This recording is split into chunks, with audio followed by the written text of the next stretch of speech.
Onion rice onion తోటి ఎట్లా చేసిన అన్నది ప్రాసెస్ నేత్ర ఛానల్ ఉంటుంది చూడుండ్రి.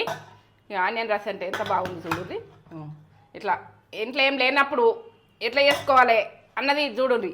ఏంటంటే కొంతకాలం నుంచి నేను చేసుకుంటా తిన్నా, మీరైతే ఇది చేసుకొని చూడుండ్రి. ఇక నేను తింటున్నా, ఎంత బాగుందో టేస్ట్. బాగుంది కమ్మ, ఏం చెప్పలేను. ఇక ఉల్లిగడ్డ రైస్ అంటే మీరు ఆనియన్ అంటారు, ఉల్లిగడ్డ అంటారు. నేను ఆనియన్ ప్రాసెస్ మీకు అర్థం కాకపోతే కామెడీ పెట్టుండ్రి, ఎందుకంటే నేను చెప్తాం. ఒకరు ఎల్లిగడ్డ అంటే ఎల్లిగడ్డ ఏంటని వాళ్ళకి తెలియని వాళ్ళు అడిగిరు కావచ్చు, కానీ మీరు ఏంటంటే ఎల్లిగడ్డ అంటే తెలియలే అని అంటే ఇక వాళ్ళకి తెలియదు అన్నట్టు. గార్లిక్ ఇంగ్లీష్లో చెప్పింది చెప్పిన అదే కమ్మతనంలో ఎంత కమ్మ ఉందో. ఓకే కొంచెం మిరపకాయ కొట్టుకుంటా. కమ్మ